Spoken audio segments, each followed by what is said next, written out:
Okay, the topic according to the brochure is this. Yeah, the topic is broader than just unit link. But according to the digital brochure, the topic is about Industry 4.0, digitalization, and unit link investment, risk management. Yeah.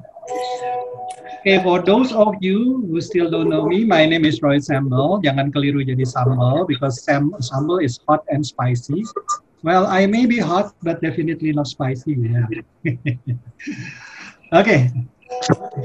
This is a little bit about myself because some of you may be new because the brochure, the digital poster was distributed to so many WhatsApp groups. So maybe not only IPMI friends, IPMIs or IPMI friends, but new other participant, yeah, not yet with IPMI. Okay? Yeah. Part of my career is in academics. Became a professor about 16 years ago in 2005, and the other part of my career is in the business practitioner. Yeah, become a consultant, and then becoming a director, banker, commissioner, etc. Right, that's about myself. Graduated from the IPB Bogor and Rotterdam School of Management, Wharton School, University of Pennsylvania, Philadelphia, and University of Pittsburgh in Pittsburgh. Okay, and if you want to be a professor, then you have to publish a lot of books and also article, yeah. Anyway, so how long is the duration of my presentation, Mbak Anin atau Mbak Dana? Ya, 3 jam cukup, Prof. Oke, 3 malam deh kalau gitu. Oke, until midnight ya, oke deh. Okay. Silakan, Prof. Well, according to the topic, it's about, the first one is about Industry 4.0 because later on it will be related to the new innovation that will be explained by Pak Edi Tuharman, one of the IPMI alumni about 30 years ago. Yeah, Pak Edi graduated from IPMI about 30 years ago, I believe. Yeah. So we start with the Industry 1.0, that is the first machine, that's the steam machine. And then the Industry 2.0, that is about electricity and mass production. And then 3.0 is about computer and automation. And now we are in the era of the Industry 4.0 that we experience right now, yeah, including the automation still there, connectivity, of course, the cloud computing, the Internet of Things, the big data analytics, and system integration. Basically, it's a cyber physical system, the Industry 4.0. Yeah? Okay, actually there is a video about Industry 4.0. Ntar I will share with sound. Hopefully, the sound, you can hear it from my computer.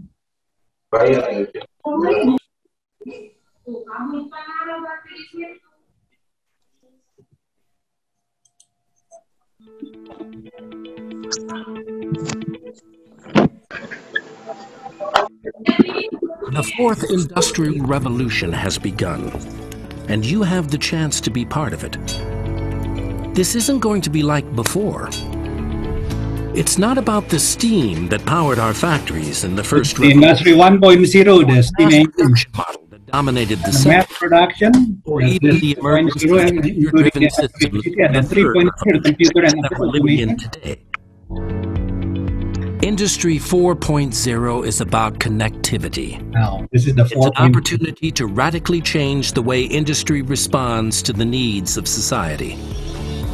As previous industrial revolutions were led by innovations in manufacturing processes and systems, the advancement of Industry 4.0 will be driven by a smart, interconnected, pervasive environment. These are the components of the ecosystem of Industry 4.0. Are huge. And there are plenty of benefits, will feel it acutely. opportunity in the era of the Industry 4.0. For leaders of this new revolution to emerge. But the race has already started. Understanding what current leaders are doing will help you join. The fourth. Okay, now talking about the history.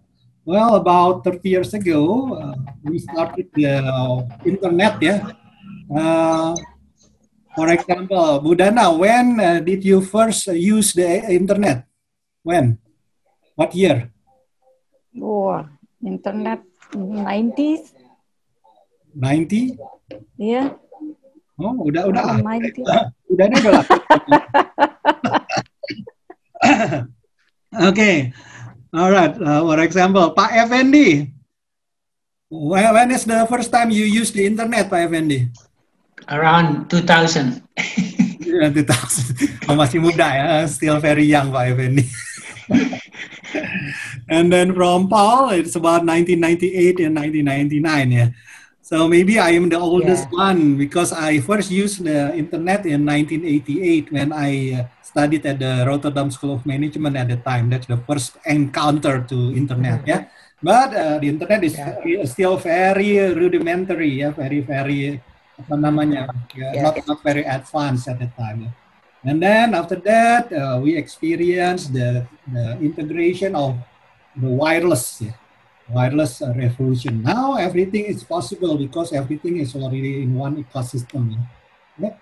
And then that create the new economy from the old one, and then some of the new components, the disruption component, and then economy, which means new market structure, new industry structure, new and new business model structure.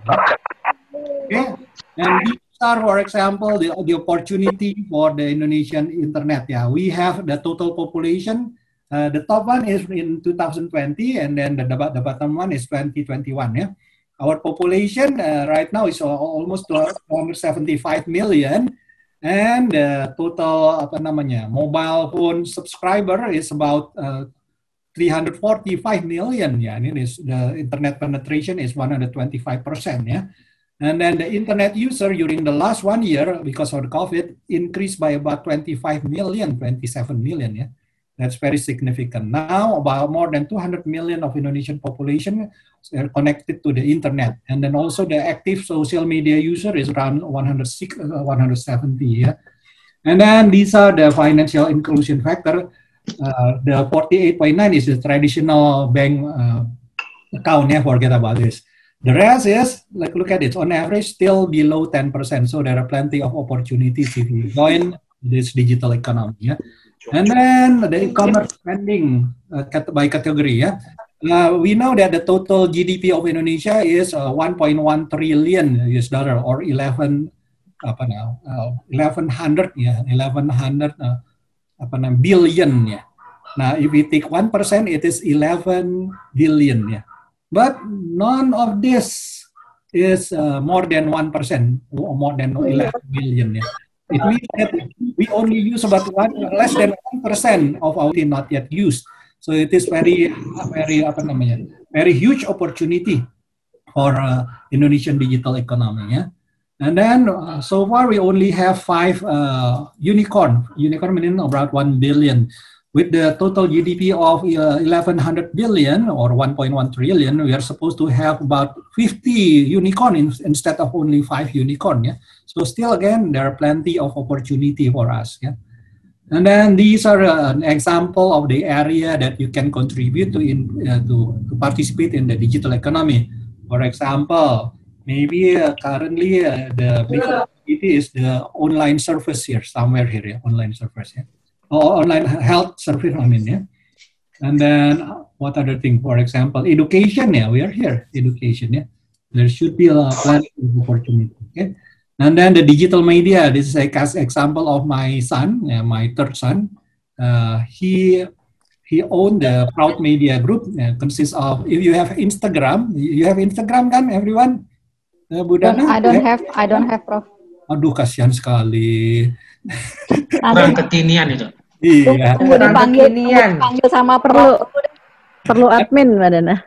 Amin, do you have Instagram nggak? Yes dong, Pak. Oke, coba connect to Proud Project, Positive and Volix ya. Don't forget to follow ya. Siap. These are the part of the digital media that my son, my person, ya. And then last year, the profit of this Proud Media Group increased by more than 10 times during the COVID era. More than 10 times profit increase. So the huge opportunity, right? Yeah. And then in 2019, we started to experience the 5G. Actually, not in Indonesia, still in South Korea and China, yeah, 5G. Yeah. But now they are already experimenting with the 6G. which is 1,000 times faster than 5G. 5G is already very fantastic. Right now, most of us still experience only 3.5 or 4G, yeah? But now they are in China and South Korea, they already have the 5G, and then in the short term, they will move to the 6G, from 5G to 6G. Yeah? Now, this is the example of 6G, if you have not experienced 6G. Nah, hello? Oh, kok nggak nyala? Oh. Wait. Why is it not there? Something wrong with this. Oh, unfortunately, nanti videonya mesti dicari lagi. Later on, I will get the video. Ya, the connection to the video is missing. Ya, anyway, later on. Anyway, you should be aware that 6G is just around the corner. Right? Yeah. All right. Now.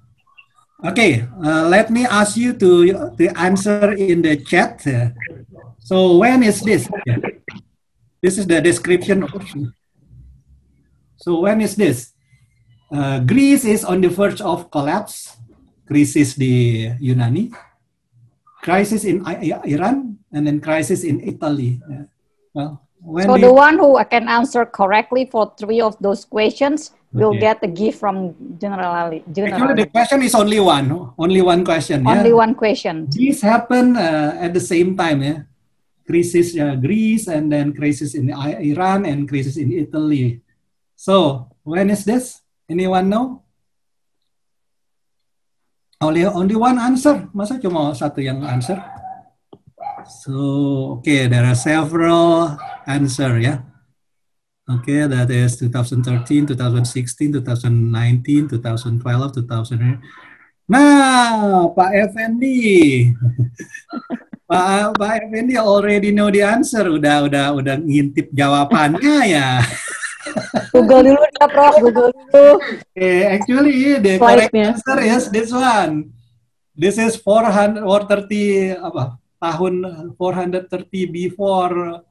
before Christ, ya, sebelum Masehi. So it means that some history repeats itself. It looks like this is in the about 5 to 10 years ago, during the European crisis. Okay, Greece is on the verge of collapse. Iran is in the turmoil. Rome was hit by a crisis. Yeah, but actually I have the article about this. The title of the article is berubah versus berulang. Jadi changing versus repeating. Yeah. Because there are two things. The more things change, the more they stay the same, according to Alphonse Karr. And the other one, the other extreme, they change this, the only constant in life, according to Heraclitus katanya gitu ya. So history repeats itself. Yeah. Well, something will change, but something will stay the same or keep on repeating gitu ya. Yeah, so we have to be aware of that. Yeah. For example, the history repeat itself. Nih, long time ago, about 100 years ago, ada jenderal yang suka belusukan, namanya Jenderal Sudirman. Dan now ada presiden yang suka gerilya, namanya Presiden Jokowi. Mirip kan gitu ya. Jadi history repeat itself. Anyway, now history repeat itself, including the behavior of the investor. Yeah. Based on the behavioral economics, according to Professor Rosenthal, there are the virus that is more dangerous than COVID in the investment. Yeah, the virus is called the virus Tigata. So what is Tigata? So when usually the new investor coming to the market, well, usually during the market peak, yeah. Because during the market peak, all the positive news about the market coming into the media, and everyone will be influenced by the positive news, and then they start to have the greedy emotion, yeah, greedy emotion. That is the first ta in bahasa Indonesia. Greedy is tamak, yeah, the first tamak, and then they will buy, yeah, they will buy during the peak of the market usually, yeah. And then because they are not ready to invest, whenever the market drop, and then they panic, they become panic. And then the second ta came, yeah? That is takut. Yeah. And then because they experience trauma of the loss trauma, and then the last ta coming, that is they sell, and then they regret entering in the market. And then the third is tamat. Entering in the market. And then Tamat, takut, dan tamat. Alright, and next, this virus is very dangerous because about 9 out of 10 new investor will experience this virus. Yeah. Fortunately, I have found the vaccine. Yeah. The vaccine for this virus already found by Professor Roy Sambel. The name of vaccine is 6L. Now, what is 6L? 6L. 6L is learning, and learning. Kok belajar terus, Pak? Iya, iyalah. But, now, of course, there are different type of learning. The first learning is you have to know the characteristic of the instrument. For example, if you invest in stock, then you have to know the product, yeah? And you have to learn to know about the market, yeah? And then the third, you have to learn to know about the different investment strategies, yeah? And then number 4, you have to learn to invest, but not in real money, using the simulation first, yeah? So that you can get a feeling of the theory, what works, what doesn't work, gitu kan? And then after that, after you finish the simulation, you can start investing in stages, yeah. Not because you have a $1 billion and you invest all the $1 billion in one day, of course, yeah. That's too much. Yeah. So you have to spread in several times. For example, every month you set aside so much percentage of your money, and then start to learn to invest. Yeah, that's the staging. Yeah. And then after you learn 1, 2, 3, 4, 5, then automatically you learn to control your emotion, ya. Because the 3 greed, fear, and tamatnya itu part of the behavioral finance emotion, ya. It is not rational emotion, but behavioral emotion, gitu ya. According to the Nobel Prize winner in 2002 and 2018, that is the Nobel Prize winner about the behavioral finance, gitu ya. There are several emotions that will make you fail for the investment, gitu ya. After you learn 1, 2, 3, 4, 5, learning about the product, learning about market, learning about the strategy, learning about the simulation, and learning to invest step by step, then automatically you will learn number 6, that is, learn to control yourself, learn to control your behavioral emotion, yeah. That is not very productive for your investment. Yeah. Okay. Now this is the same similar. Now, how to overcome this? Then you have to know where you are right now. This is like using the Google Map. You will be asked your starting point and then your destination, kan? And then the Google Map will start to find the route for you, gitu ya. Jadi, like for example, my house is close to Bidakara, and then I want to go to IPMI, yeah? And then after I stated my starting point and my destination, and Google will find the ways. Yeah? The way is the strategy. This is part of what we call the wisdom, yeah? Wisdom to energize your business and investment. Already been in my class or in my own, maybe already familiar with the wisdom, yeah. When I was inaugurated as a professor, this is my speech actually. Yeah. Start with W. W is watak, meaning that where are you right now? Yeah. So this is the starting point. Well, for this can be the SWOT analysis in business. Yeah. And then I is your intention, your impian, your ingin. Yeah. That is your destination. And then S is your strategy. Yeah. Siasat. WIS is the planning. Yeah. After you plan your investment, then you have to improve your skills, that is learning and capacity building. D is from didik or development, ya. And then you use all the resource that you have, otak dan orang, kerja cerdas, kerja keras, kerja sama, jadi smart work, hard work, and then teamwork, gitu ya. This is the omnipotent things, ya, the O. And then you use the meter, monitor, and management. That is, after you implement, don't forget to measure your action, your result versus your plan, yeah. And then monitor, and then if you have found something wrong, then you try to modify and manage your risk, yeah. That is the wisdom, yeah. Okay. So start with the current situation, the W, and then at the ending point as at the top of the mountain, and then from the bottom to the top, then there will be a route, yeah. That is the S. Then after you have the plan, to execute the plan, then you have to improve yourself, learning and development before you can you can execute the plan. After that, you implement, work smarter, harder, and better teamwork, and then forget to matter, monitor, and management. That's part of the investment also. Okay. All right. So again, in summary, investment is about trying to beat the market because you are in the battlefield, the great battlefield, the big battlefield, large battlefield, that is the market. So you are trying to beat the market, but you need to learn to work very, very hard, smart, and full-heartedly. Learning about the technique, product, market, learning by doing, learning to control yourself, and all the 6L, okay. Using the simulation also, okay. Now, what do you need to study to become a good investor? Of course, you need to know the financial report, the anatomy of financial report, analysis of financial health, quantitative and qualitatively, the numbers, the story behind the numbers, and people behind the story number, and then analysis of industry sector, analysis of macroeconomic, and also the share valuation. That is for the fundamental analysis. And next, you can use also the technical analysis. And you have to learn about variety of the investment strategy. For example, strategy according to Warren Buffett, or strategy according to Ken Slim, strategy according to Peter Lynch, etc. And don't forget, your emotion will be important to control. So learn about behavioral economic, finance, investment. And also, last but not least, because of the recent digitalization, you need to learn also about the recent development. For example, there's a robotic investment models and algorithmic investment model, and then the use of the big data analytic in this modeling, and then creating strategy for investment. This is part of the big picture of investment strategy, that is passive investing or active investing.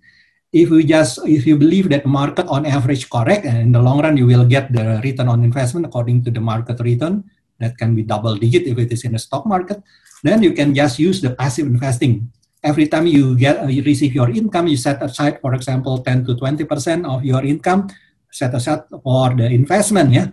Automatically, sometimes it is overvalued, sometimes undervalued, but on average, about fair value. In the long run, you will get the return more or less the same as the market. In the long run, can be double-digit percent.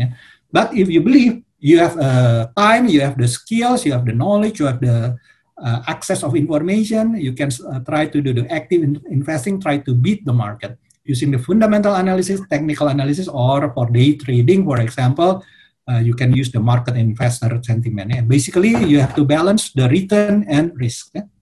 And you have to use your left brain, the well-structured brain, and the imagination, your right brain. Okay, this is the portfolio, that is the optimal portfolio, that is comfort and then prosper.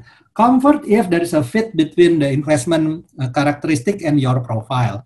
For example, if you don't know about shares, then if you try to invest in share directly, then it will not be comfortable for you, because it doesn't fit your profile and then the shares investment characteristic. But after you know the share, you learn the 6L, and then you can control your emotion. When you invest in share, it can be very comfortable, nyaman. But it doesn't mean that after you have a comfortable investment opportunity, doesn't mean that it will give you a prosper outcome. Depend on the analysis of the environment, the investment environment. If the environment is good, then it can be prosperous.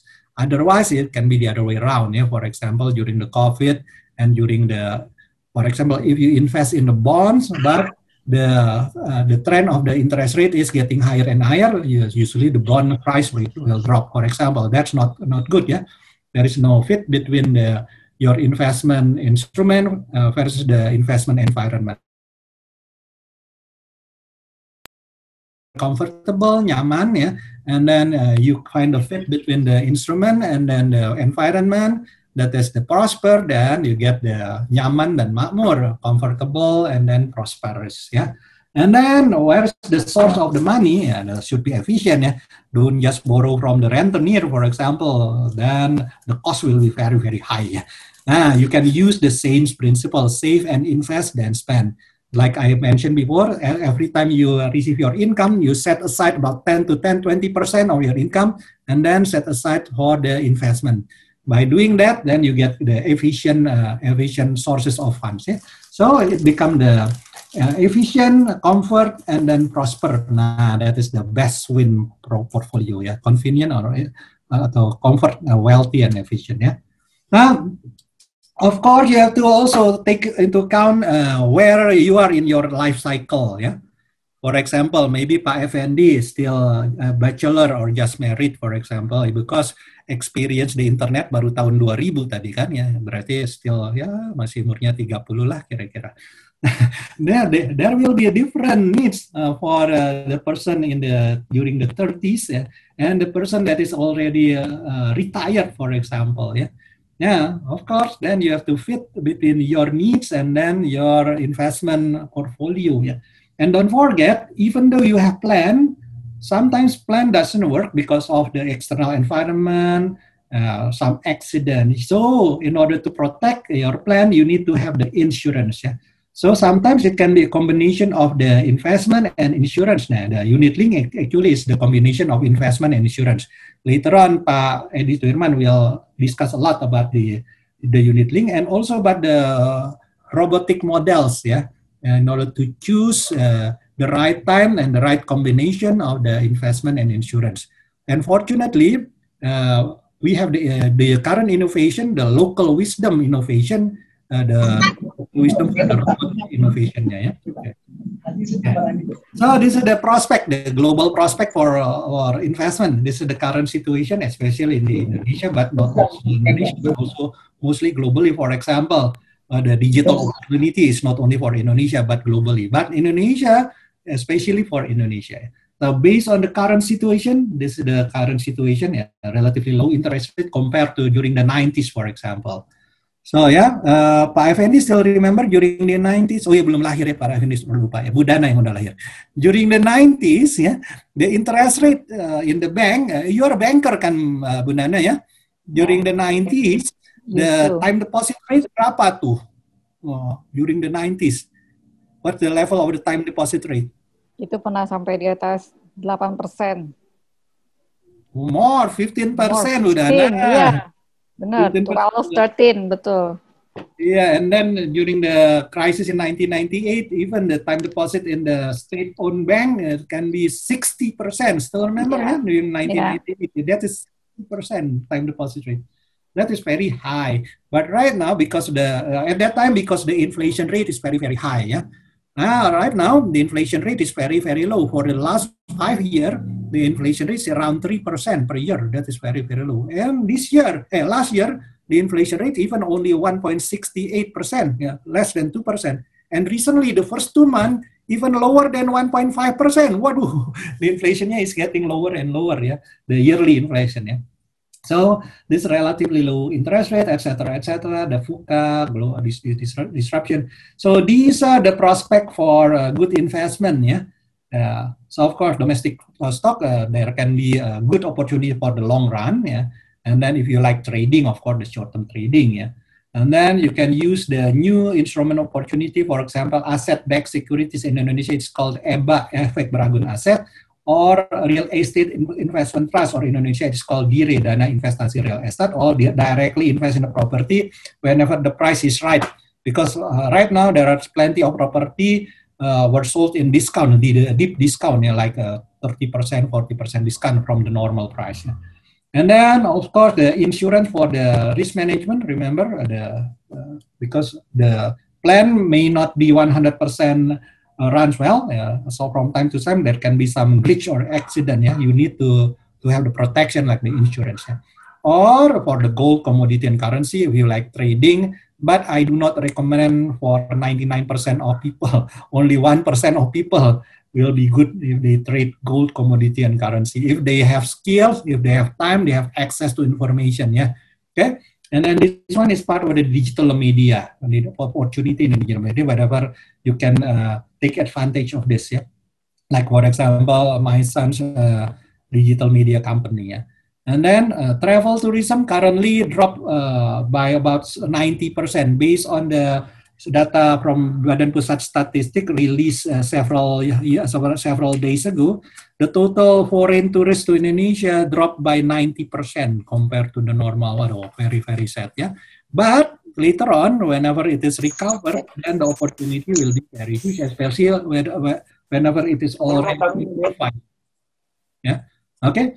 So healthy travel, tourism, and transportation can be a good opportunity. Of course, the standard infrastructure, alternative energy, the recycle business, modern retail outlet using the digital media, the digital platform, international quality education like the IPMI, for example.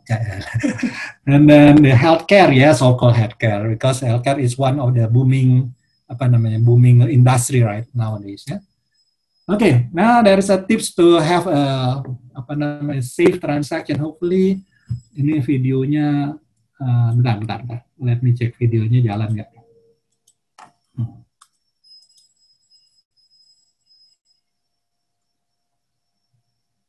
Yeah, look like we can have it. Okay, bentar. Right, then let me share using the sound ya. Mana ini tadi share using sound. Okay, share sound, share the file, and then this is tips to prevent yourself to get into the manipulation of investing. Ya, ini dia. Pemirsa, hati-hati dan pasang radar. Itulah yang patut kita waspadai dalam melihat tawaran investasi yang saat ini ada. Dikarenakan masih maraknya investasi bodong yang dirilis oleh OJK.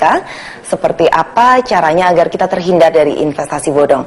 Langsung saja kita bersama Roy Sembel, pengamat investasi, membahas bagaimana investasi bodong ini semakin marak. Ini sudah 3 tahun berturut-turut selalu ada seperti ini. Dulu GTIS, kemudian Karunia, itu yang agribisnis. Betul. Iya, dan sekarang masih ada lagi Triple M. Betul. Kenapa sih ini masih terjadi? Saya jadi merasa insecure gitu ya, mungkin pemirsa juga untuk berinvestasi. Iya, kalau kita lihat perkembangan makronya, kelas menengah Indonesia kan makin maju.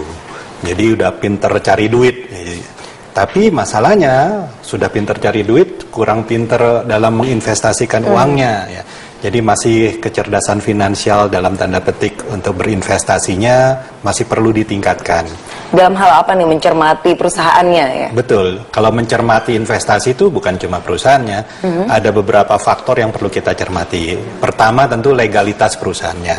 Kalau perusahaannya tidak legal, tidak ada izin yang memadai, izinnya cuma dari izin perusahaan aja, tapi bukan izin menawarkan produk investasi, nanti kalau ada apa-apa di belakangannya susah melakukan tuntutannya. Tapi bukan cuma soal perusahaan, orangnya sendiri yang menawarkan. Jadi perusahaan tuh kan PT-nya, ini ada orangnya juga harus punya izin. Jadi kalau di produk-produk capital market ada izinnya dari OJK, kemudian produk perbankan dulu dari BI juga sekarang dari OJK, produk-produk yang berhubungan dengan komoditi dari Bapepti yang seperti itu. Jadi perlu ada orangnya sendiri punya sertifikasi yang berizin, itu mencerminkan bahwa orangnya itu punya kapasitas dan punya kapabilitas dan punya integritas ya. Dan itu kita harus cek berarti kalau setiap kita ditawarkan investasi. Tanya, kalian punya izin dari mana nih, baik perusahaannya maupun orangnya. Dan yang ketiga, produknya sendiri. Jadi produknya sendiri harus punya izin yang legal ya. Jadi mentang-mentang perusahaannya legal kemudian menawarkan produk yang tidak legal, artinya tidak ada izinnya, salah juga ya. Kemarin 262 perusahaan ini dirilis, banyak pialang saham yang kemudian protes gitu ya. Betul. Ini saya legal gitu. Justru itu. Jadi tapi bukan cuma perusahaan tadi ya, perusahaannya, kemudian orang yang menawarkannya dan juga produknya sendiri. Jadi belum tentu kalau perusahaannya legal, orangnya legal, tapi ternyata dia nawarinnya produk yang nggak legal. Dengan bertameng dia punya perusahaan yang legal, dia punya sertifikat. Jadi tiga-tiganya harus diperhatikan. Perusahaannya, orangnya, dan produknya. Tapi itu nggak cukup juga sih. Orangnya dan juga masih produknya. Ada lagi lanjutannya. Apa nih? Anyway, that's more or less the tips ya. Use the formal company and then even the company, the formal branch, and then the people who offer you the product. And then take a look at the contract, ya. Usually the fine print, the devil is in the detail, gitu ya. And then, of course, the product should have the legal, license from the OJK or Bapepti. Check and recheck the legality-nya to OJK, Bapepti. And of course, you need to know the product, the simulation, all the 6L, ya. And then make sure that you transfer the fund only as a segregated account, ya. because for all formal investment company that collect money from the clients, from public, they need to have a special account just for the client that cannot be used for the operational of the company itself. It is segregated. And then start learning to do the transaction yourself before you give authority to others, so that you can understand the transaction and you can understand all the things. Alright. Nah, ini dia. Last but not least, it's about the unit link. Actually, I have the book this is the book, The Smart Investment and Insurance Protection, and this is the excerpt from the book. Inside the book, there is a description about some instrument, including the unit link, and then some comment when at that time, a long time ago, I interviewed some of the practitioner, and then this is what their opinion about the unit link, then how to invest in unit link so that you will get to your destination, because this can be a good investment if you want to combine the investment and then insurance. If you have your own expertise, maybe you can invest separately with the insurance. But if you don't have your expertise, you can ask the insurance company to find the correct investment opportunity and then insurance that is combined. For example, the unit link. Later on, Pak Edi is the expert of this unit link. Okay. All right. So takeaways: be alert, do not panic, because there are plenty of opportunities, but you have to do your risk management. Think balance of short term, medium term, and long term. Invest consistently. Do the risk management using the fact-based analysis. Be careful with your behavioral emotion. And don't forget to utilize the recent technology and innovation. Later on, Pak Edi will explain about this utilized technology and innovation. Okay, yes, this is a difficult situation, but depends on your mindset. If you think you can do it, or you think you cannot do it, you're both right. If you don't think you can do it, or you think you cannot do it, then your brain will stop working, and of course there will be no solution. But if you think you can do it, you may not have the answer directly, but after some time, after some discussion, after learning something, you may find the solution. Alright, that's it from me. Sudah selesai, sudah 3 jam. Back to, Kata 3 hari, Prof.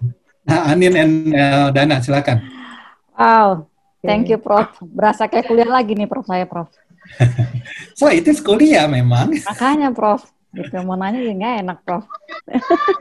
Tapi kalau mau nanya boleh ya, nanti kalau ya nanya kita di chat. Hadiah loh. Betul. Nanti dipilih sama Kakak Anin dan timnya. Ya, selanjutnya Pak Yutu Hirman, mungkin Anin ya memperkenalkan dia dulu ya. Pak Yutu Hirman, tak kenal maka tak sayang. Silakan Kakak Anin.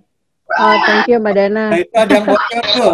Coba boleh kan yang bocor-bocor ditutup dulu, di-mute Bapak dan Ibu di sini. Ya, tolong di-mute. Mohon bantuannya, tolong di-mute dulu. Ya, oke. Thank you Prof. Roy udah ngingetin lagi. Oke, kayaknya udah mulai agak clear. Oke, selamat datang Pak Edi. Ini mungkin Bapak Ibu belum kenal. Pak Edi ini juga alumnusnya UIPMI. Kalau Pak Edi nulis di dalam rename-nya angkatan 12 gitu ya. Mungkin Pak Edi perlu jelasin lagi angkatan 12 itu gimana gitu ya. Terus Pak Edi mungkin boleh cerita dulu pas kuliah tuh gimana. Soalnya Pak Edi ini bukan background-nya bukan ekonomi kayak Prof. Roy Sembel Nobel Prize gitu ya Prof. Roy ya. Tapi Pak Edi ini justru engineering background-nya. Mungkin Pak Edi boleh sedikit sharing dulu tentang Bapak dan IPMI, terus kemudian boleh langsung di-share untuk presentasinya. Boleh. Oke, dengerin ini ya. Ya betul, saya angkatan 12, jadi angkatan kuda git besi, jadi lama banget. Itu kita bicara tentang berapa 30 tahun yang lalu. Jadi it's long time ago. Memang betul, IPMI adalah the turning point di karir saya, karena background saya engineer, saya benar dari elektro, kerja di tambang segala macam. Saya cerita bahwa memang benar accounting itu sesuatu yang overhead itu bagi saya pikir ini overhead itu istilah waktu kita belajar accounting dulu ya, saya pikir itu adalah tegangan tinggi yang ada di atas kepala kita. Jadi a lot of thing yang saya nggak familiar dengan term-termnya. Jadi itu memang satu turning point. Di lah. Jadi gimana kita merasakan case based study. Banyak profesor waktu itu masih dari Harvard. Saya masih ingat yang waktu Profesor Roy bilang jangan bermain di currency.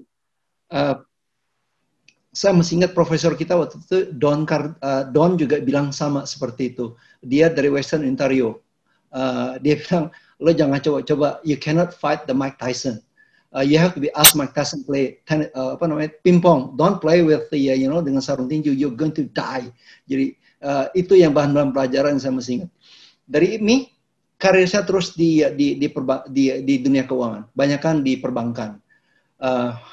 Aja cukup waktu 2008 ada orang yang cukup gila mau hire saya sebagai CEO insurance company yang belum pernah jadi CEO. Jadi benar-benar ngerintis perusahaan dari nol, karyawan pertama, CEO pertama. Jadi kebayang ya, jadi nggak ada office boy, nggak ada office lady, nothing. Itulah starting point kita tahun 2008. Jadi pada kondisi krisis, kalau teman-teman pernah set up company akan tahu apa yang saya maksudkan. Karena pada saat itu kalau saya mau rekrut orang akan takut. Dia bilang, di mana kantornya Pak? Saya bilang Tanah Abang. What? Jadi dia berpikir Tanah Abang. Dan Nana kalau di kantor kita pada saat itu, kalau saya rekrut orang ataupun orang datang, dengan bangga kita bilang, inilah kantor kita dengan warna furniture yang warna-warni. Kenapa? Saya bilang kita Italian company. Jadi we like to colorful. Tapi sebenarnya alasan sebenarnya bukan gara-gara itu. Alasan sebenarnya itu semua kita beli dari secondary market. Jadi cost is very important for us to set up. Jadi kita mulai dari situ. Jadi I'm talking about 13 years ago. Syukur, puji Tuhan, akhirnya kita di tahun ke-9, tahun ke-8 kita akhirnya bisa break even. Jadi kita mulai starting profit sejak itu. Jadi suatu perjuangan yang sangat seru mulai dari nol. Jadi that is my story. Oke. Kalau gitu boleh kita mulai cerita seperti apa ya? Oke. Ya, Pak.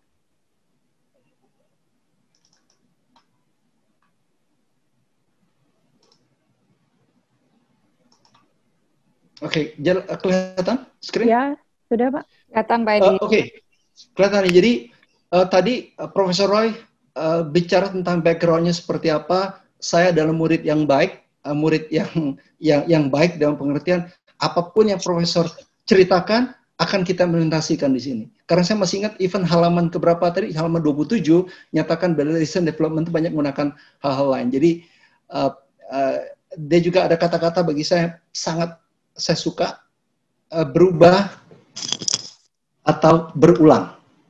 Nah, inilah yang terjadi sekarang ini. Anda kalau di belakangnya saya lihat di sosial media gitu ya, ini ada satu insurance company yang ada 4.000 nasabahnya komplain, ada yang 3.000, ada 3 insurance company, dan lagi kita lihat berapa banyak juga insurance company yang collapse gitu ya. Jadi ya nasabah mengeluh. Jadi sebenarnya view ini terjadi udah kita pikirkan jauh-jauh hari waktu saya set up company ini dan melihat. Saya bilang ini something is going wrong. Ada yang nggak benar. Nanti saya cerita kenapa nggak benernya. Jadi kita lihat bahwa apa sih mereka komplainkan? Dia bilang, aduh unit link ini turunnya signifikan. Karena kadang-kadang apa? Mungkin seperti Profesor Roy bilang tadi, mereka nggak sadar, nggak lihat kondisi pasar. Kondisi COVID itu seperti apa? Kita tahu tahun kemarin tuh indeks itu turun dari 6.000 sampai turun ke 2.000 sampai 3.000-an kalau nggak salah ya. Jadi dropnya luar biasa. Ya, tapi sebaliknya juga bagi orang-orang yang bisa lihat itu take profit out of that things. Jadi tapi ya faktanya seperti itu. Dan lagi mereka komplain, dia bilang, kenapa saya beli unit link? Nilainya tidak sesuai dengan ilustrasi. Mungkin teman-teman itu lupa waktu beli. Ilustrasi nama ilustrasi. Ilustrasi itu kan kita proyeksi kalau kondisinya terjadi seperti ini, maka perlindungan Anda seperti apa. Kalau itu terjadi, maka nilai itu naik kita berapa. Itu kalau-kalau. Karena sangat sulit ada orang bisa nebak the next 30 years akan return-nya berapa. Karena mungkin Profesor Roy bisa, kalau saya besok indeks berapa tuh berapa saya nggak tahu. I don't even know how. Berapa. Jadi boro-boro mau 30 tahun ya. Jadi ini adalah fakta. Jadi Tapi yang repotnya begitu tidak tahuan ini, yang disalahkan siapa? Agennya katanya. Agennya mis-selling, perusahaan disalahkan. Apa betul? Coba kita lihat. Karakteristik produknya itu seperti apa sih unit link ini? Unit link ini kalau saya misalkan ini adalah kopi, ini kopi yang kopi instan yang sudah kopi instan atau kalau produk tradisional itu kayak kopi 3 in 1. Jadi kopi yang sudah dicampur kopi, gula, susu atau whatever-nya udah terjadi. Ya kita minum aja. Sehingga kita nggak punya pilihan, mau investasinya seperti apa, mau apapun, benar sih dijamin manis, jamin pahit, whatever yang kita dijaminkan oleh perusahaan kopi, itu yang kita dapat di perusahaan di kopi 3 in 1. Kalau unit link berbeda. Unit link itu transparan banget. Antara proteksinya seperti apa, dan kita lihat investmentnya, kita boleh pilih sesuai dengan risk profile kita. Kita agresif, kita taruh di equity. Kalau kita konservatif, kita bisa main di money market. Ataupun tengah-tengah kita bisa pilih yang campuran ataupun fixed income. Tetapi ada jeleknya. Kalau yang tradisional, resiko investment dijaga dijamin oleh perusahaan. Tapi ke unit link, resiko investasinya dipass on ke customer. Ya, ada plus and minusnya. Ya, apa yang terjadi pada saat saya bangun perusahaan ini sejarah awal generally? Saya melihat sebenarnya tahun 90-an, banyak perusahaan Jepang, asuransi Jepang yang jebol, karena mereka terlalu banyak main di produk-produk tradisional. Karena kita tradisional itu kita menjamin sesuatu yang kita tahu insurance itu very long haul, long tail, sampai 30 tahun, 40 tahun. Jadi memang sesuatu yang agak repot kita lakukan untuk menjamin sampai seperti itu. Kecuali kita harus mixing portfolio kita, nggak bisa seluruhnya harus di tradisional. Kalau kita lakukan itu, repotnya sangat mati. Itu terjadi perusahaan Jepang, saya lihat tuh tahun 90-an, kebetulan berkunjung ke sana, tahun 2000-an saya lihat hal yang sama di Taiwan, sekarang kejadian ini ada di Jerman. Jadi sehingga orang-orang yang punya portfolio tradisional itu harus mengamati restructuring kembali. Nah, sebaliknya, unit link, ada juga negatifnya kayak tadi, antara apa yang dibutuhkan dengan apa yang mereka harapkan, ternyata pada saat pasarnya kolaps seperti itu, ya pemegang polis akan terkena. Jadi memang inilah memang ada karakteristiknya berbeda, sehingga fakta ini orang lihat bahwa yang nilai polis tadi itu kita bilang kok nggak sama gitu ya, mengeluh. Akhirnya seperti apa? Thanks to me, belajar katanya bahwa kita nggak boleh mitu, kita nggak boleh bikin sesuatu yang sama yang ada di pasar pada saat itu adalah ya itu unit link sama tradisional. Nah, kita di generally kita bilang ada kategori baru. Kita bikin. Karena kenapa? Saya masih ingat waktu kuliah dulu, kita bicara tentang service antara komoditi sampai di atasnya service. Gimana cara kita jadi continuum itu terjadi gitu. Kalau kita bicara tentang komoditi, the differentiate factor-nya sangat sedikit. Kita tahu asuransi itu kan konsepnya sebenarnya bukan konsep asuransi adalah konsep gotong royong. Yang kita cover di life itu adalah gotong royong akan kesehatan, gotong royong akan jiwa. Jadi kalaupun orang sakit, kita bayar, kita ganti. Kalau meninggal, amit-amitnya, ya kita ganti sebesar UP. Di antara itu sakitnya ringan sampai sakitnya berat. Jadi kira-kira seperti itulah bisnis kita. Jadi is a commodity. Tentunya kita tahu kalau orang meninggal kan gimana ya. Kan nggak mungkin kita meninggal duduk, meninggal berdiri, meninggal berbaring, kita bayar berbeda. Tapi di 101 business strategy kita bilang we have to be tampil berbeda. Bedanya di mana? Kita ngelihat bedanya di investment. Karena tadi itu unit link itu kan komposisinya adalah terproteksi ataupun plus dengan investment. Kategori ketiga ini seperti ini. Kita pasanglah robot. Karena kita tahu resikonya tuh ada di tangan customer.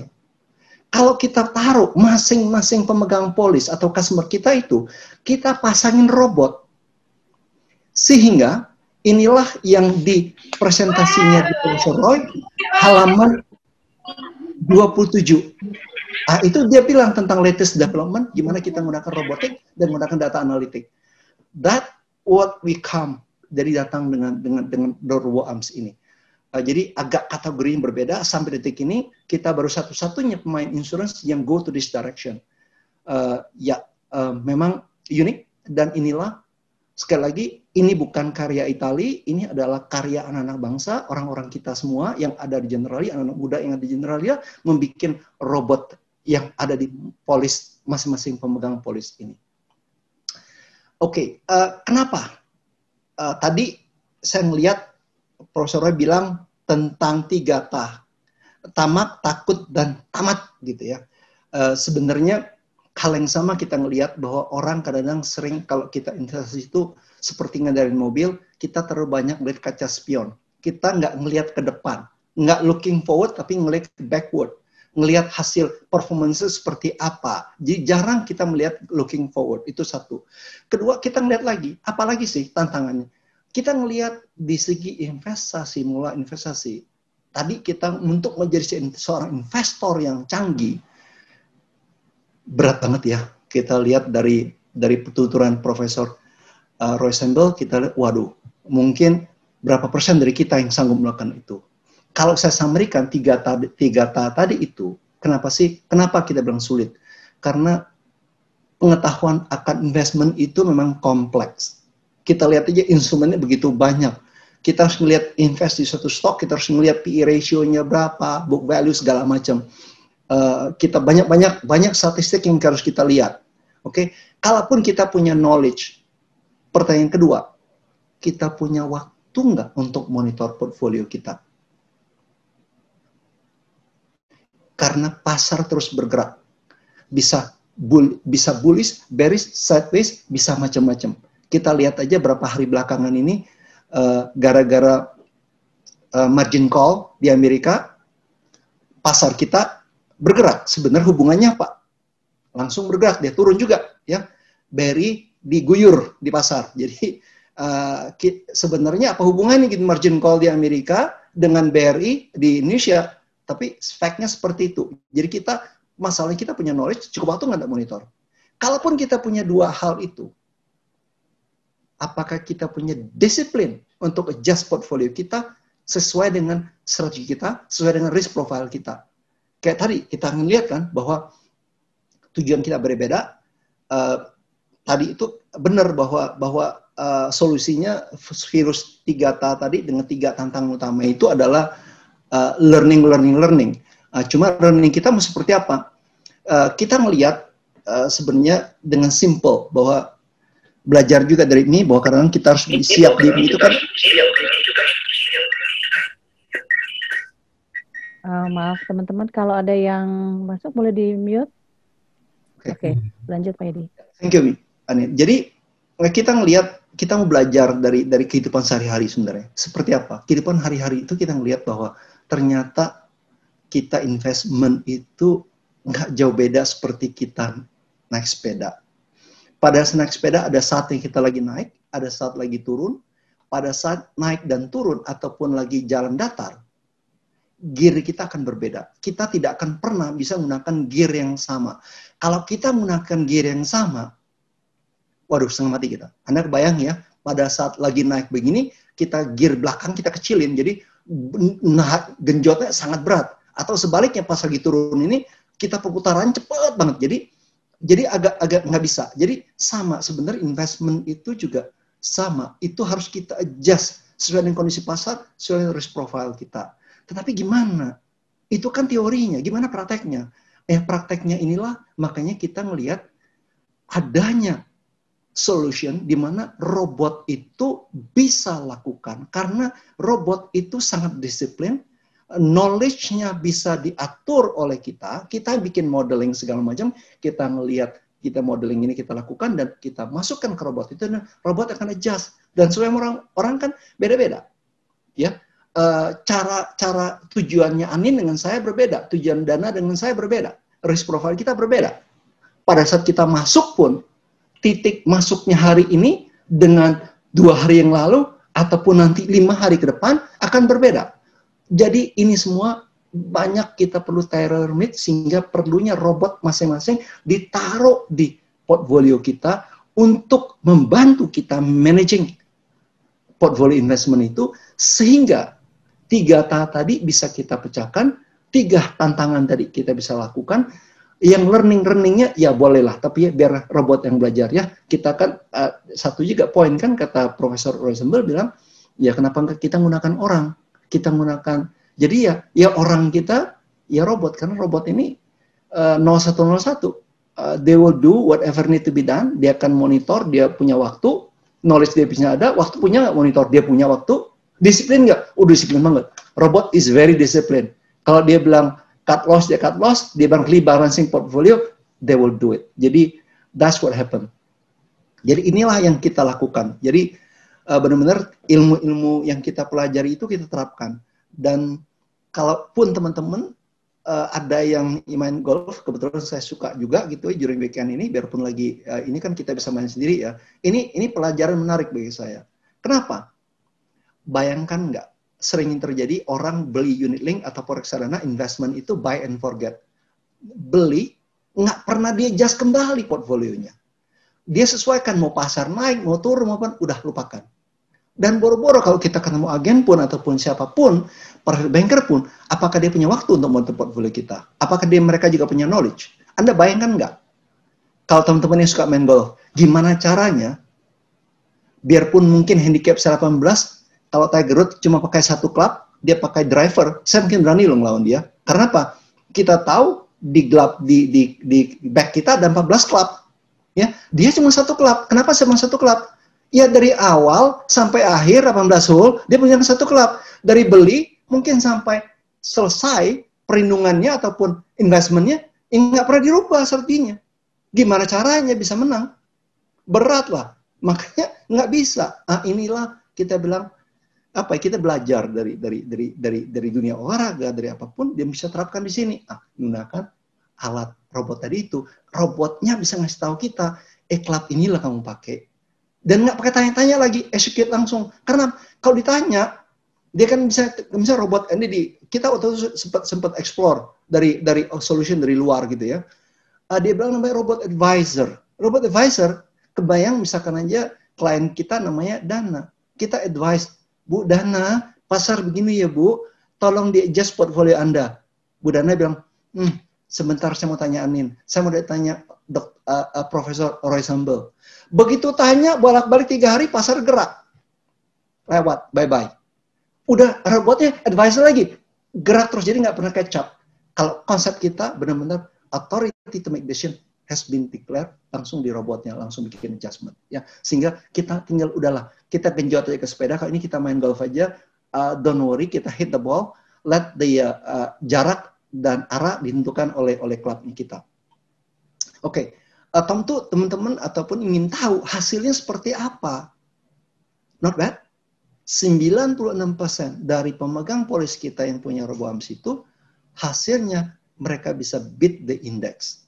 Malahan ada sampai hasilnya di atas 30% dari indeks. Jadi sesuatu yang patut kita banggakan. Jadi inilah a combination robot yang nggak punya perasaan, yang nggak punya 3 ta tadi itu, yang nggak punya rasa tamak, takut, dan tamat tadi ya. Jadi that's what happen. Ke depan apakah ini suatu jaminan? Saya nggak tahu. Ini adalah past experience. Ke depan, tapi dengan metode yang kita lakukan ini, dan biasanya kita ngalamin di awal-awal robot kita masih agak sedikit kurang pinter sih. Jadi meleset lebih banyak, tapi makin kesini tuh kok makin pinter gitu. Jadi ya robotnya, quote-unquote robot ini makin pinter lah. Jadi hasilnya pun not bad. Ya, mudah-mudahan ke depan pun akan lebih baik lagi. Oke. Terus gimana 4.0? Ya, generally punya robotnya, iya. Tapi kan sekarang COVID, how are we going to be survive? Gimana orang nggak mau ketemu, karena gimana pun kita ngelihat asuransi ini konsep gotong royong dan lagi unik. Dimanapun, ini bisnis saya suka asuransi ini. Dimanapun di dunia, jarang orang bilang, saya perlu asuransi. Makanya orang bilang, insurance is not something that people buy, but you need to sell that product. Why? Kalau kita haus sekarang, saya bisa bawa minum, oh ya, saya haus, saya minum gitu. Saya cari minum. Asuransi, dan lagi kan bilang, apalagi asuransi jiwa. yang dapat malah istri kita, malah kawin lagi dia katanya. Ngapain gue mau beliin gitu ya. Jadi why this is sebenarnya karena kalau kita punya rasa cinta tadi dan kita mau konsep gotong royong, this is it. Jadi makanya saya punya passion yang tinggi dengan bisnis ini karena bisnis ini bisnis cinta. Why we buy insurance? Because I love somebody. If something happen to me, then the somebody can be survived. That's the purpose of insurance. And this is gotong royong. Jadi kenapa gotong royong? Konsepnya di mana orang yang duluan dibayar oleh orang yang belakangan. Ya, jadi ini konsep kita gotong royong. Jadi in the middle for sure insurance making money. Ya jelas lah ngelolanya nanti gimana. Kalau nggak ada nanti Ani dengan saya siapa yang kita nggak makan ini ya. Jadi that's what we're doing. Oke. Jadi gimana kita tadi kembali. Jadi kita bicara 4.0, yes kita juga punya aplikasi sekarang itu. Jadi agent kita bisa ketemu klien, dia bisa kasih over dan nggak perlu ketemu muka. Ada via mobile mereka, begitu kliennya suka tempat ini, mereka bisa buy, bisa bayar dari mobile telepon mereka, bisa signature segala macam ada telepon mereka tanpa perlu tatap muka. Jadi ini yang kita lakukan. Not bad hasilnya. Tahun kemarin kita memang agak sedikit drop, tapi kalau kita lihat drop kita dengan pasar jauh lebih sedikit. Total premium kita cuma drop sekitar 2%. Jadi not bad. Jadi ini yang kita lakukan. Ya, terus yes, kita bisa konsultasi tanpa muka segala macam, hanya modal bener, agen kita modalnya HP. Karena kita lihat apapun yang sekarang teknologi ini, we have to be mobile enable. Jadi we cannot, zaman dulu kita masih bicara web, kita bicara internet, sekarang anything we have to develop under mobile. Karena di mobile inilah kita boleh lupa dompet kita. Tapi nggak boleh lupa HP. Karena di HP ini pun sekarang ide isinya kita bisa isi Gojek, bisa isi OVO, segala macam payment, e-wallet can be done here, everything. Jadi kita melihat ke depan mobile ini akan menjadi solution. Oke? Terus kita lihat apa lagi? Kita lihat bahwa proses ya inovasi-inovasi harus kita lakukan. Dan lagi kenapa ini semua kita lakukan? Karena kita ngelihat kita memang visi generally menjadi lifetime partner, even bagi agen kita ataupun bagi customer kita. Jadi inovasi-inovasi pelajaran-pelajaran ini akan terus kita lakukan. Jadi seperti misalkan aja klien, if you our client, Anda kalau ketemu sama kita tuh nggak perlu lagi, satu yang menarik ya, gitu. Kebetulan saya bekas banker gitu. Kalau di kita nih kita nggak perlu lagi brick and mortar, kenapa? Everything we can do through mobile. Sampai ekstrimnya, sekarang itu kita udah mikirnya bukan tentang tadi sakit dibayar. Meninggal sakit diganti meninggal dibayar, tapi kita beyond that, kita bicara tentang kesehatan. Anda kalau lagi sakit, Anda bisa call dokter kita ada 24 hours di belakang, di depan dengan AI segala macam. Kalau ternyata kita call, dokternya bilang oke, Anda perlu obatnya pun bisa di-deliver ke rumah kita. Kalau kita sama semua sakit, gimana caranya supaya proses gampang? Kita ada discharge button. Banyak hal yang kita lakukan, everything through mobile. Di mobile kita bisa juga ada klaim-klaim medical, segala macam kita bisa lakukan. Jadi, you don't need to see us anymore. Kita nggak perlu lagi lokasi. Jadi, makanya pada saat kondisi COVID ini, kita generally udah setahun bekerja dari rumah. We are able to serve you, even when you call our customer service.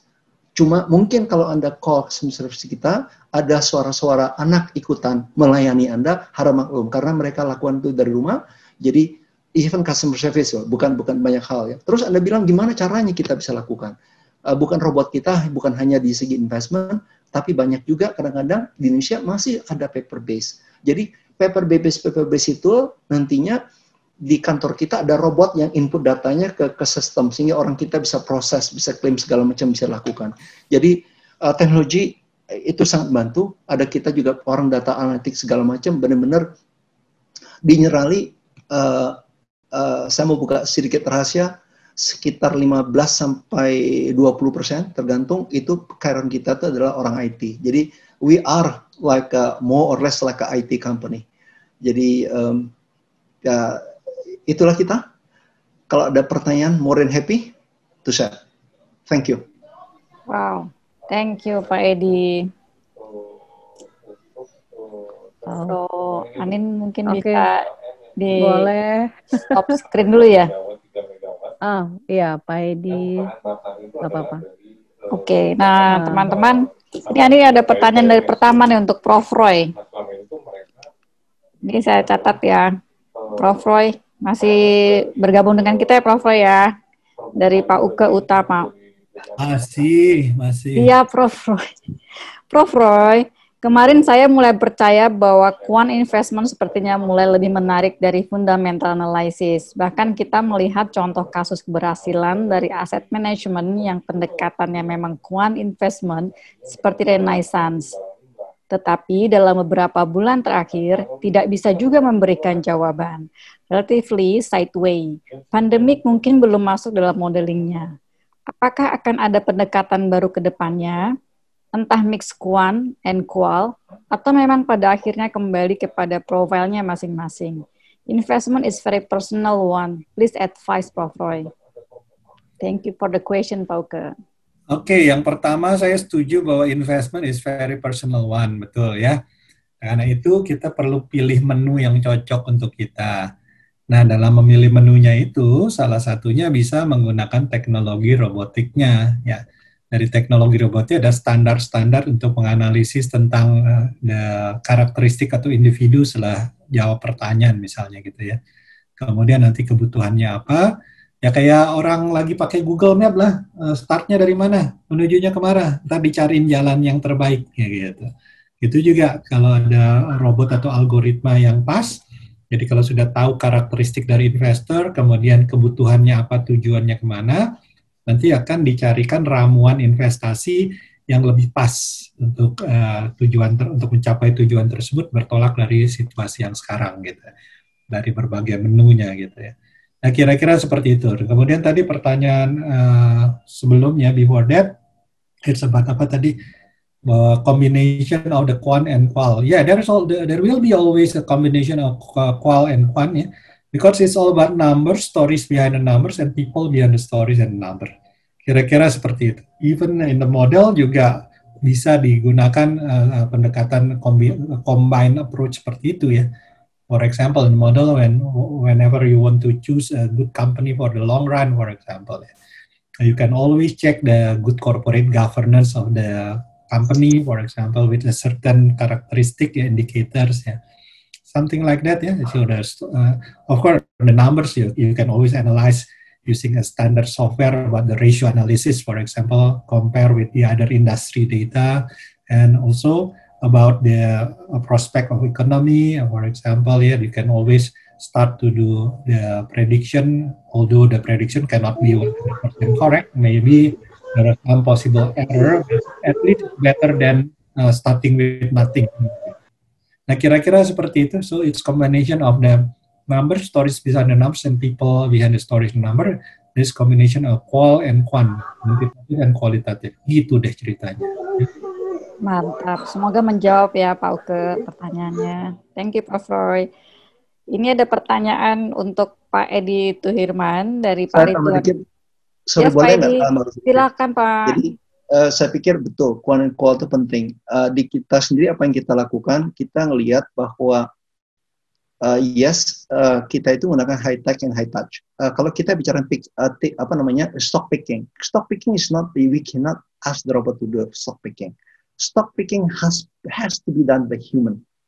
Karena human akan bisa baca itu. Begitu, jadi kita itu adalah combination. Waktu kita bicara stock picking, kita bicara bond picking, itu dilakukan oleh orang dengan analisis segala macam. Tetapi begitu kita bicara tentang managing portfolio, aset alokasi, masing-masing polis, dan kapan we are going to do cut loss, re-entry, dan segala macam, itu baru menggunakan robot. Jadilah itulah combination high touch and high tech. Quant dengan qual tadi. You cannot only rely on one. Jadi, saya setuju dengan Profesor Roy. Makanya saya bilang, I'm a good student. I just listen. Keren. Ini ada hubungannya dengan tadi pernyataan atau jawaban tambahan dari Pak Edi. Ada pertanyaan nih Pak Edi dari Pak Ridwan Mahmudi. Tuh Pak Edi, bagaimana RoboArms bekerja? Sebab jika tanpa robo saja, customer hanya bisa melakukan 3 hal terhadap unit investasinya, yaitu buy or top up, sell or withdraw, or switch fund. Apakah ada jurus canggih lain Pak Edi? Salam hormat. Jurus canggih lainnya ada. Jadi kita pun, oke, saya bicara sedikit dengan RoboArms. Konsepnya RoboArms itu akan melihat risk profile orang dan dilihat pada saat risk profile ini robot akan ngelola aset alokasi yang tepat untuk dia. Kondisi pasar seperti apa, tentu di belakang kita ada modeling segala macam. Kayak tadi saya bilang ya, mengenai fund, mengenai stock picking, bond picking, itu dilakukan oleh manusia. Tetapi begitu kita bicara combination of fund, kombinasinya berapa persen segala macam, kondisi pasar segala, kita lihat robot yang akan menentukan. Tentu orang harus top up terus bayar gitu ya. Kalau withdrawal, sell ataupun balance, switch fund kita nggak menganjurkan, biarlah robot melakukan karena mereka lebih disiplin. Dia tidak punya feeling, tidak punya 3T tadi. Jadi inilah bikin kenapa hasil kita bagus ya, karena robot kita disiplin tadi itu. Kalau kita kan nggak bisa. Dana, benar nggak? Kalau enggak, kalau saya kasih advice ke Dana bilang, sebentar saya tanya Amin, sebentar saya tanya Profesor Roy, udah lewat. Betul. You know, harga itu movementnya gila loh, cepet banget loh. You cannot. Jadi that robot make decision. Oke? Ke depan seperti apa jurus canggih kita? Sebenarnya saya nggak mau ngomong, tapi nggak apa-apa lah, sedikit buka. Kita bicara balik lagi, risk profile orang itu akan bergerak. Pada saat yang muda dengan dia tua, sama seperti kita nyetir mobil kan. Pada saat masih muda mungkin nyetir 180 tuh enteng bener gitu, apalagi setirnya gina kita gitu, enteng bener. Tapi makin tua makin berbeda. Sama. Jadi kita juga ngelihat risk profile orang berbeda. Ini robot kita nanti akan bisa adjust risk profiling ini. Jadi kita lagi proses bikin modelingnya segala macam. Mudah-mudahan kalau udah siap kita keluarkan, kita kasih tahu lagi, dan hasilnya tentu mungkin harapan saya akan lebih keren lagi. Jadi memang inovasi-inovasi ini terus terjadi generally. Jadi kita ini isinya orang-orang anak muda yang kalau diukur yang generasi yang paling ini saya dan yang lain tuh di bawah saya usia. Jadi we are very young. Ya, jadi teman-teman itu suka yang inovasi-inovasi yang aneh-aneh ini. Oke. Okay. So besok Anin, Pak Edi pasti besok akan rame di telepon atau di aplikasinya bakal trafficnya rame ya. Amin. Pengen tahu RoboArms. Congrats. Mbak Dana, ini kayaknya Mas Effendi udah resen nih.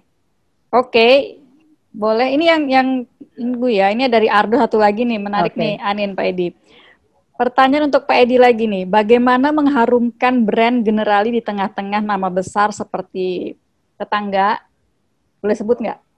Prudential, Manulife, AIA, dan Allianz. Oke. Tentu kalau kita bicara bisnis ini, business trust, asuransi business trust. We should deliver whatever that we promise to our customer. Itu satu. Kedua, I strong believer bahwa whatever we do, we have to do it differently. Kalau we just copy, even my grandpa told me that you cannot do anything copy that is good as the original. So whatever you do, you have to make it different. Anda lihat tadi, kita bicara RoboArms sesuatu yang berbeda. By the way, udah kita patenkan. Jadi saya bisa ngomong apapun, ada iseng mau bikin, coba silakan, nggak apa-apa. Udah kita patenkan. Jadi that we have research yang dalam untuk bikin ini. Jadi ya kita patenkan. Jadi saya nggak apa, saya ngomong banyak hal gitu ya. Jadi that bikin kita berbeda. Bukan hanya itu, banyak hal yang general itu kita lakukan itu berbeda banget gitu. Jadi kayak tadi kita bilang, total employees kita aja bisa 15-20% itu benar orang IT sih sifatnya. Jadi kita bisa pure digital. We are able to make everything itu benar-benar. Dana kita ini, saya dengan Andin teman-teman itu udah setahun dikurung di rumah gitu. Dan we are able to survive gitu ya dalam kondisi seperti itu. Adaptasi kita cepat banget gitu. Dan ini selesai enggak, banyak lagi. Jadi di kita ini tadi saya masih ingat, saya ambil sedikit yang Profesor Roy bicara tentang soft of fund. Gimana caranya, berapa persen. Kita punya solution itu. Kita punya produk Bravo. Dan kita tahu bahwa biasanya yang namanya income kita sebagai profesional ini kan di after tax baru kita invest. Ada cara lain gitu loh. We can do it, invest kita lakukan, masuk di Bravo, kita ada produknya, nanti kita akan bayar pajak dari berapa yang kita tarik, yang kita pakai. we have all the solution yang aneh-aneh gitu tuh kita kepikir aja teman-teman saya itu. Jadi ya Anin dan teman-teman itu Anin bukan kebuka pun buat mungkin buat kayak saya juga kali. Jadi kebanyakan mikir juga dia Dana. Jadi that's what we doing. Itulah inovasi kreatif Pak Edi dan Anin karena sekolah di IPMI ya Pak Edi ya. Yes. It's very true. Very true. Yeah. Karena kita di IPMI itu kita siap lulus bukan udah tahu, kita siap belajar. Yeah. Ya, karena kita nggak pernah belajar teori, tiba-tiba case based study kan. Yeah. Kalau how you to be bahas case kalau kita nggak tahu teori, kalau kita nggak pernah baca. Jadi thanks to me, I learned that process. Prof Roy mau menambahkan, Prof Roy? Boleh. Itu Pak Effendi lagi mau nanya, udah saya jangan. Oke. Silakan Pak Effendi. Baik, terima kasih. Saya agak malas ngetik tadi, jadi kita verbal aja. Ada 2 questions for Prof Roy and 2 questions for Mas Edi. Jadi Pak Prof Roy tentang nyaman dan makmur tadi, bagaimana pendapat Prof Roy mengenai stok atau saham yang high price already gitu. Jadi basically cukup nyaman, tapi sebenarnya nggak terlalu makmur nih karena misalnya price is already high gitu. Nah, apakah bagaimana invest in those kind of companies gitu ya? Yang kedua, dulu satu-satu. Professor tend to forget, jadi satu-satu. Sounds you are the big investor Pak Effendi. If you talk about the high price, what do you mean by high price? It is because jadi nilainya sudah tinggi tuh harganya. If the prices are already high, it doesn't matter because the price is the level of price. You can always stock split, for example, kan? If the price originally 500,000, you can stock split 1 to 100, it becomes 5,000. Yeah. So, but the total value is still the same. Yeah. The level of price doesn't matter. It's about the prospect in the future. So the price should be compared with the intrinsic value. Yeah. The fair value is supposed to be, let's say, the fair value is supposed to be 600,000 rupiah. Now the price is 500,000. Doesn't mean it is expensive because it is still below the fair value. As long as you can calculate the fair value, and then after that you compare with the current price, that will be the relevant decision point-nya. Jadi not the level of the price itself. Yeah. Oh yeah. It can be the case the price is only 500 rupiah, not 500,000, but the intrinsic value is supposed to be only 300 rupiah. So the 500 rupiah is actually already high compared to the relatively high compared to the intrinsic value. That is not good for the investment. Cannot be prosper, cannot be wealthy gitu ya. Iya. Oke, itu the first question. Terima kasih Prof. Yang kedua adalah Prof Roy, what do you think of the future of cryptocurrency in Indonesia ya? There are plenty of cryptocurrency, of course. Again, the same. If you ask, for example, what do you think about the saham? It depends on what company you buy. Also, the cryptocurrency. There are thousands of cryptocurrency right now, right? So again, you have to do some analysis before you can decide whether it is okay or not okay. Gitu ya. Cryptocurrency is part of the daily life right now in the investment world. Yeah. Because, for example, Bitcoin, that is already common knowledge, common language lah gitu, not common knowledge gitu ya. So, cryptocurrency will be part of our life sometime in the future. Life of the common people. Kalau right now, cryptocurrency is already part of the financial people, yeah, but for common people, maybe not yet, yeah. Maybe only about 5% of the people knows about cryptocurrency. But later on, it will be the fact of life, or even for the common people, gitu. Okay, that's the second question. What's the third question? Okay, the third one is mencermati perusahaan, legalitas. You said that you have only 2 questions for me. Now, now you want the third one. The third one dapat payung. Okay, sorry. Two question only for Prof Roy. I make mistake. Okay, now to Mas Edi Tuhirman ya. Oke, nah yang susah-susah kasih Mas Edi, yang gampang-gampang kasih saya. Tapi kalau saya susah juga saya minta bantuan lagi, profesor lagi, jadi it's okay.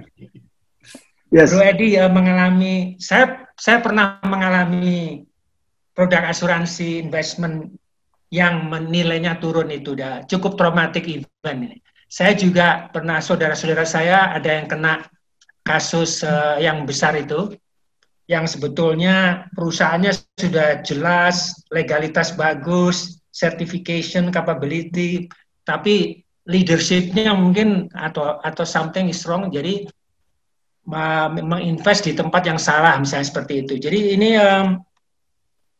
sangat merugikan tadi ya nasabah ya. Nah, are you talking about Jiwasraya, Pak Effendi? Ya, one other thing, yes. Ya. Okay.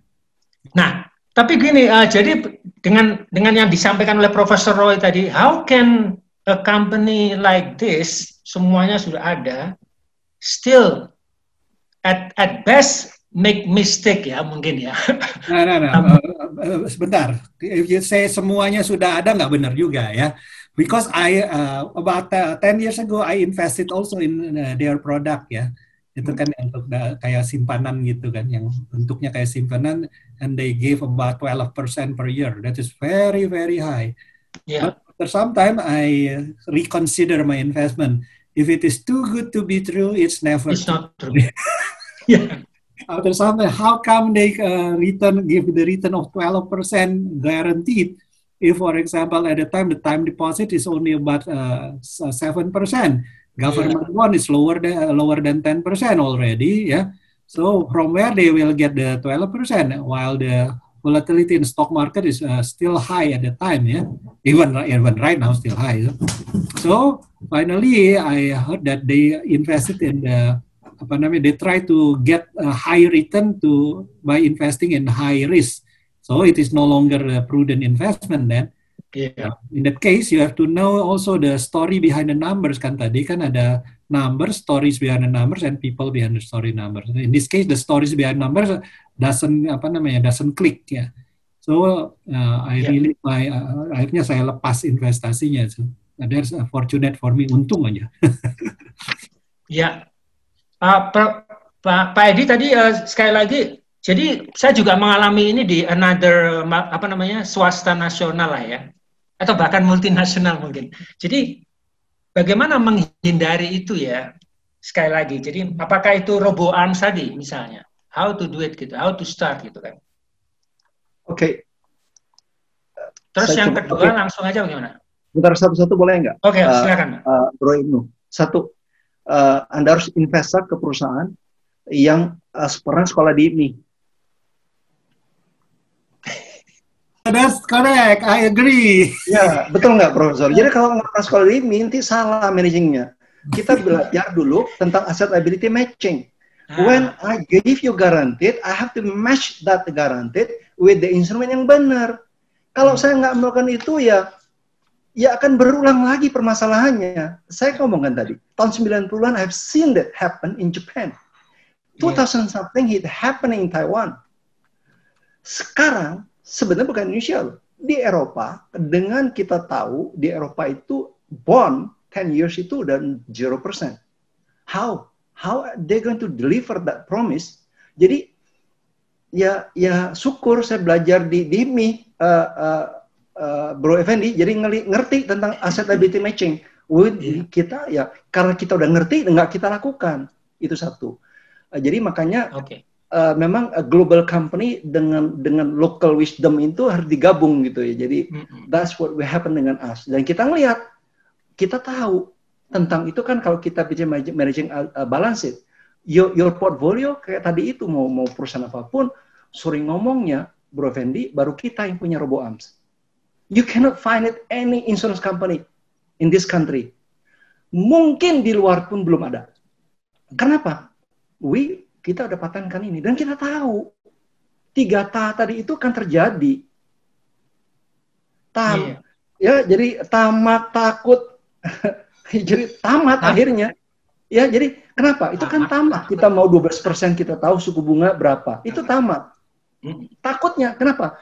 Kemarin contohnya lagi turun, kita bilang, wah tuh, kita takut masuk. Jangan takut, let the robot managing it. Kita kan sepeda aja, Bro Ibnu. Kita terus genjot aja, biar gearnya otomatis, robot akan ngatur. Mau ngatur kiri kanan, mau kecil besar. Let the robot managing it. Kita ngejot aja, udah bayar aja premi, bayar aja kita rutin. dollar cost average every month, you will go survive. Ya. Kira-kira udah kebayang ya milihnya seperti apa ya? Oke. Lastly, last one. Yes. Bagaimana pendapat Mas Edi mengenai dan sampai di mana kita mengenai lembaga penjamin polis asuransi atau lembaga penjamin simpanan versi asuransi, dan kalau itu nanti di-enacted by the government, what will be the impact to the misalnya perusahaan-perusahaan reassurance dan seterusnya? Silakan. Pertanyaan sulit. Karena saya berkali tanya juga, kebetulan saya juga aktif di asosiasi, untuk mulainya aja kita pusing, Pak. Karena apa? Karena kita berbeda dengan bank. Kalau bank, kita taruh duit, kita tahu risikonya seperti apa. Kalau di asuransi seperti apa? Kalau orang beli asuransi, dia nggak meninggal. Lah terus perusahaannya kolaps. Gimana caranya? Apanya mau kita jaminkan? Jadi, it's a lot of complexity. Itu satu. Kedua, kita bicara kompleksitinya. Kalau yang masuk perusahaan-perusahaan yang udah sakit, kebayang nggak ya? Jadi kalau yang masuk ke sehat semua nggak apa-apa. Yang udah masuk itu bagian dari rumah sakit itu dimasukin orang sakit. Kenger nggak? Kalau yang orang sehat harus bayarin orang sakit, itu kayak apa? Jadi jujurnya saya belum tahu kapan akan terjadi. Memang undang-undang mensyaratkan kita harus punya lembaga penjamin asuransi tadi itu. Tapi kenyataannya ya challenge-nya cukup besar, Pak. Iya, jadi sulit, ya. Mending kita bicara yang depan mata aja daripada di belakang mata gitu ya. Saya susah ngomong di belakang mata, mending depan mata aja. I know what in front of me, but I cannot know what is behind me. Okay. Thank you so much. No problem. Jana. Yep. Ya, thank you Mas F. Ini ada lagi nih Pak Yohanes. Bu Dana, sorry, dari Pak Yohanes. Yes. Saya boleh izin bertanya? Boleh. Biar verbal. Nah, ini saya baca dulu dari Pak Yohanes ya. Maaf ya Pak, ini soalnya dia juga nunggu ini. Malam Pak Edi, pembagian alokasi unit linknya tersebut ini produknya apakah pada satu sektor saja, misalkan equity saja atau money market atau fixed income? Ataukah kita bisa membuat proporsi berdasarkan persentase, misalkan fixed income 30%, money market 20%, equity 50%? Oke. Satu, sejawab. Kalau kita mau ngeracik sendiri, mending kita nggak pakai robot. Kita racik sendiri, boleh. Ada. Terserah maunya kita seperti apa. Seperti kita bilang kopi tadi kan, kita kopi hitam, kita mau kasih banyak banyak susu, ataupun banyak gula, ataupun less, whatever you can do it. Tapi dengan robot, berbeda. We give the authority to robot to manage it for us. Robot akan lihat kondisi kayak sekarang seperti apa pasar ini. Yang tepat, karena bergerak, Dana, Yohanes. Jadi kalau saat sekarang dengan besok ataupun lusa, mungkin kondisinya berbeda. Saya ngomong sekarang, misalkan saya bilang equity 50%. Apakah benar besok? Enggak. Apa benar lusa? Enggak. Jadi, let robot decide.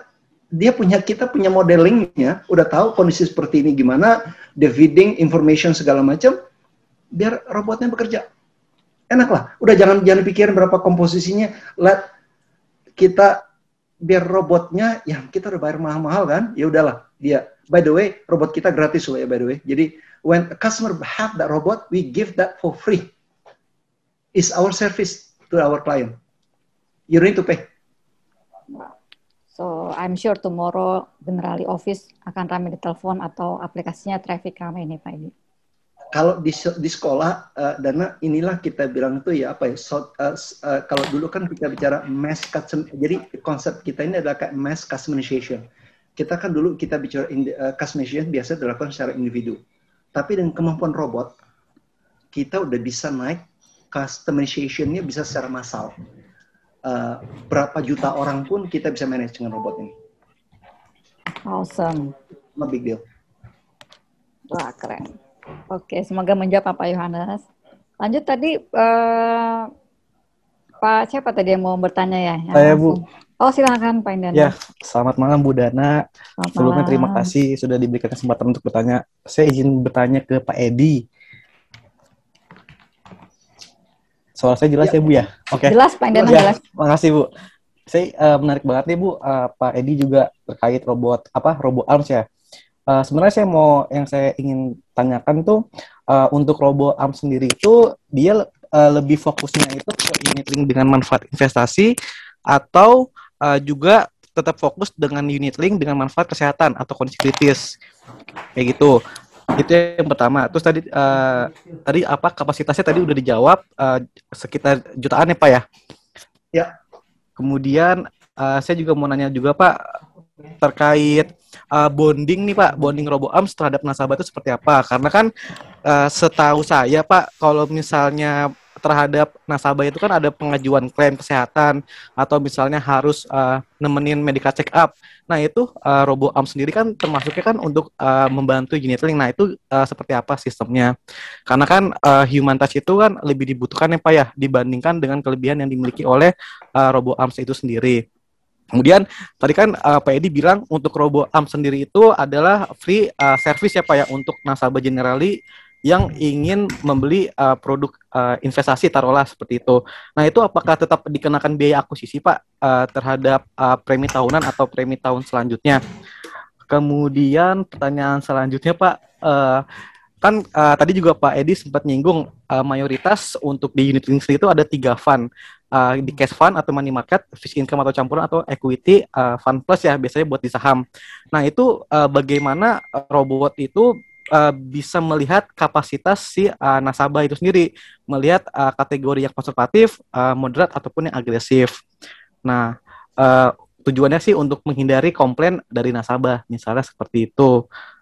Sama yang terakhir Mbak, izin bertanya lagi, kalau misalnya menggunakan RoboArms untuk transaksi switching atau top up atau misalnya withdrawal atau surrender itu menggunakan same day pricingnya atau kayak T+1 kayak gitu Pak, kurang lebih seperti itu pertanyaan dari saya. Terima kasih atas waktunya Pak, selamat malam Pak, sehat selalu.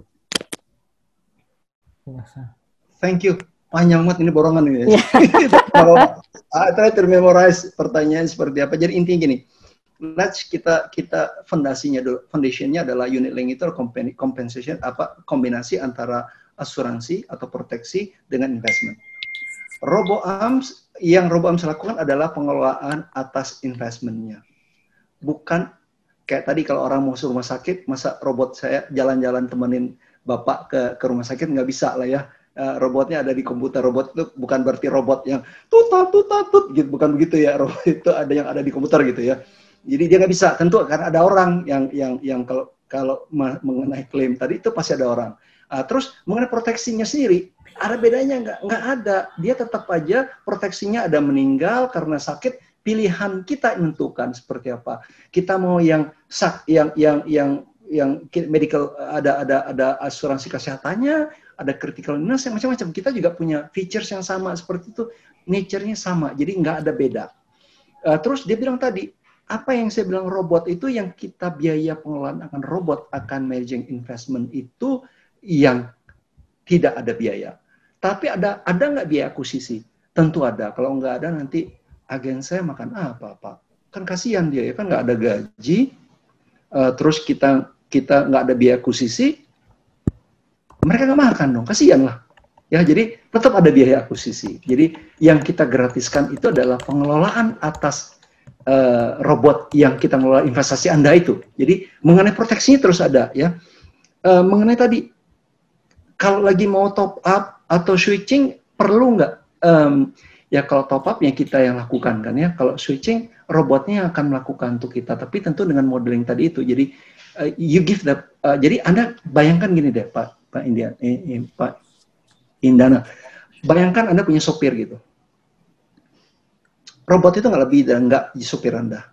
You telling them what need to be done. Anda mau pergi dari satu titik ke titik yang lain. Dia akan drive. Robot juga nggak bisa menentukan risk profile Pak Indana. Nggak bisa. You have to fill in. You have to get the input ke robotnya dari waktu Anda pertama beli polis, Anda udah sebutin, Anda dikasih questionnaire sehingga kita tahu. Anda kasih input ke robot itu, profil Anda seperti apa? Are you agresif, konservatif, atau apa? Karena robot nggak bisa, nanti ahli nujum, dia bisa bacaan, Pak Indana ini seperti ini. Kalau melihat Pak Edi Tuhirman, botak nih pasti kira-kira orangnya agresif nih, kayak suka ngejetin kepalanya gitu ya. Enggak begitulah. Jadi robotnya nggak begitu ya. Jadi just robot is a programming. Jangan pikir robot itu yang tangtung gitu. Enggak, itu di film. Itu di film robot-robot itu. Ini realitinya adalah robot yang kita maksud itu adalah sebenarnya data modeling yang yang programming yang kita masukkan masing-masing polis Anda. You're not bukan robot seperti itu. Am I answering your question? Karena banyak banget itu. Sama ini Pak, tadi yang ini aja Pak, untuk pricing-nya Pak, itu menggunakan same day atau T+1 kalau menggunakan Robo Arms itu sendiri? Kita ada T+1, ada yang T+0. Jadi tergantung dari instrumen apa yang kita pakai. Jadi tidak seluruhnya, karena kita tahu bahwa tidak instrumen itu tidak, biarpun kita transit sekarang, kita tahu delivery cash ataupun ininya bisa T+3 atau segala macam. Jadi that is tergantung instrumen. Oke, baik. Terima kasih, Pak Edi. Oke, thank you. Gimana Kakak Anin? Pak Roy mungkin mau menambahkan? Enggak, itu tadi pertanyaannya dari mahasiswa saya tuh, dari Dana. Mantap, thank you Pak Indana. Diajarin kalau tanya harus susah katanya itu. Dapat kredit tuh. Titipan dari Pak Roy. Special participation point karena. Keren. Kakak Anin, ada yang mau disampaikan? Enggak sih, cuma nih kita udah over udah sekitar 15 menit. Pak Edi sama Prof. Roy masih oke nggak kita lanjut 15 menit? Or kita akan close dengan satu pertanyaan terakhir, lalu kita akan tutup sesi. It's up to you guys. Kelasnya I don't mind. You don't mind? Udah mesti pindah ke Zoom yang kelas tuh. I see, oke. Pick up dulu deh sebelum kelasnya saya pindah ke Zoom yang beneran. Zoom beneran. Kelas Zoom-nya. Take picture dulu, Kakak Anin. Oke, boleh deh. Boleh, Pak Edi, mohon maaf kita kayaknya kamu picture dulu terakhirnya ya. Teman-teman, Bapak Ibu semua kalau boleh buka kameranya. Saya mau mengabadikan dulu kebersamaan kita malam ini. Ya, oke. Saya akan kasih aba-aba 1, 2, 3. Put your biggest smile. Boleh kasih tanda apapun dengan jarinya, oke? Save your biggest smile ya. Oke, 1, 2, 3. Wait a minute.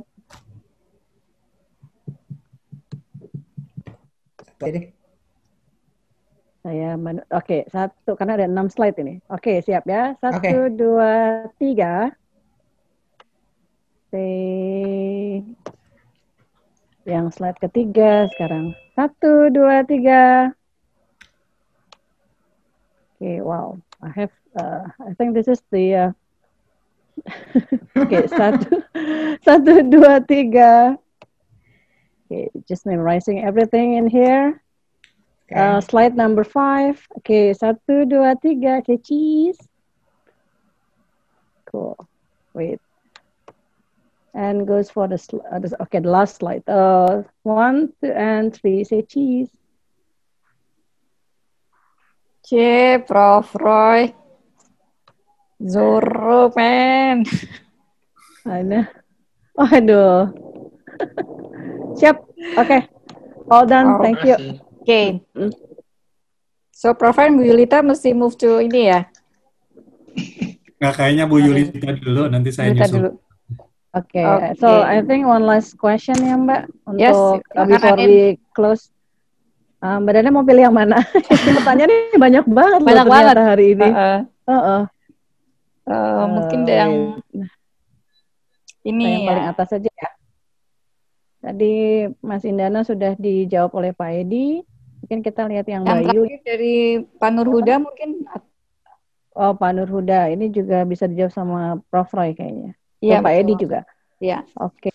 Pak Edi, cryptocurrency sekarang makin banyak, Pak. Gimana Bapak melihat prospek produk unit link bermain di instrumen ini selain equity, fixed income, atau money market? Cryptocurrency. Gini, kalau saya tadi sebenarnya mau nyambung juga sesuai dengan pertanyaan ke Profesor Roy. Saya akan cenderung kalau saya invest adalah yang barang yang saya kuasai. Kalau kita nggak kuasai barang itu seperti apa, kita nggak tahu nature-nya seperti apa, don't even try. Kalau saya ngelihat apakah cryptocurrency itu akan baik kita mainkan unit link, I think it's too advanced bagi pasar. Karena kita gejolaknya cryptocurrency itu sesuatu yang sulit kita predik kemana arahnya. Jadi mau modeling pun agak sulit. Tetapi bagi saya pentingnya kripto itu sebenarnya ada satu titik yang mudah-mudahan akan terjadi di insurance business kita, which is blockchain. Blockchain itu is a solution for a lot of things that we can do in the future di asuransi. Itu yang kita bisa ambil sebenarnya. Kalau untuk investmentnya, I'm not so sure apakah it's a good timing to do it now for the customer, unless customer kita tuh advance banget. Itu boleh. Kalau nggak advance, janganlah. Oke? Itu jawaban saya. Terus apa lagi? Oke. Pak Prof Roy mau tambahkan? Iya, karena menyangkut cryptocurrency, Prof Roy. Udah tadi jawabnya udah sama kayak ditanya sama. Tentang cryptocurrency. Ya. So, according to Warren Buffett, katanya kalau nggak ngerti, jangan invest ya. Kan bagian dari tadi learningnya. First you have to learn before you invest. If you don't learn and you don't know about those things, don't invest. Thank you, Prof Roy, Pak Edi. Teman-teman yang belum sempat dibacakan pertanyaannya, anyway, we thank you so much. Nanti tim Generali akan menghubungi teman-teman yang sudah mengirimkan pertanyaan melalui chat room ya. So don't worry, ada semuanya di sini nama-namanya. So Kakak Anin, jangan sampai ada yang missing ya Kakak Anin. Hopefully not. Thank you so much.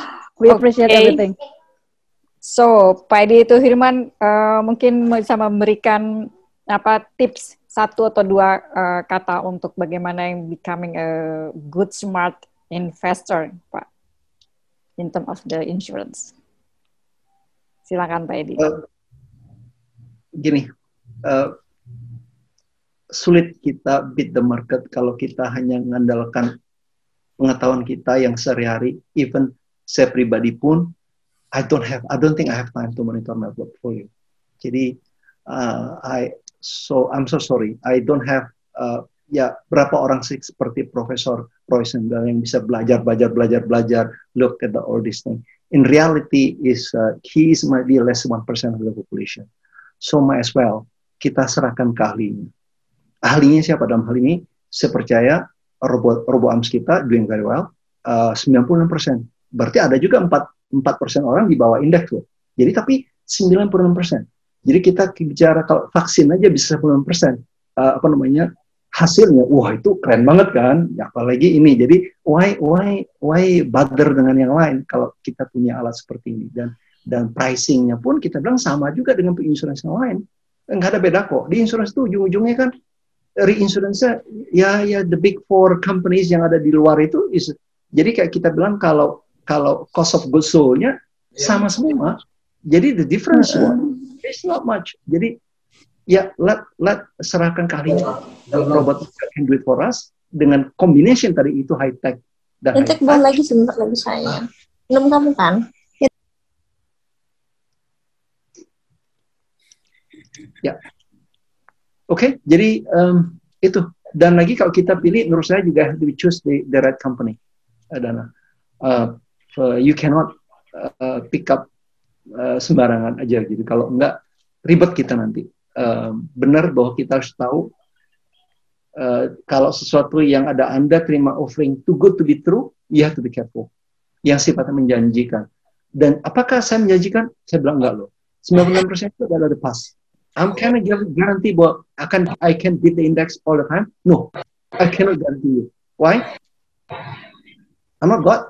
Kita bukan dewa, kita bukan malaikat. This is what it is. What we provide you the tools. Kayak tadi kita punya alat stick golf, gitu. Apakah kita bisa menang karena saya punya 14 stick golf dibandingkan Tiger? No, I'm not guarantee, but at least I can play better. Thank you. Thank you, Pak Edi. Prof Roy, guru our ini investment guru. Actually, my takeaways is already given before. Ini takeaways-nya kira-kira inilah. Ingatkan aja, be alert, do not panic. And then ada 6 L-nya tadi, wisdom, best win-nya, yang nyaman, makmur, efisien tadi, think balance short term and long term, invest consistently, risk management, fact-based analysis, and utilize technology and innovation. Ya, udah itu. That's it from me. Dan terakhir, kalau mau itu ya pakai pantun seperti biasa. Kalau Anda jalan-jalan ke Tasikmalaya, jangan lupa jual sambal dan ngemil oncom. Kalau masih ada yang ingin tanya, kirim email ke roy.sambal@gmail.com. Kemudian, Sari Jus Papaya Buah Alpukat Lezat, mari terus berkaya, tambah semangat dan sehat. Makan siri lebih perigi, terima kasih, sampai jumpa lagi. Thank you very much. Nah, udah itu aja. Aduh, mantep, Prof.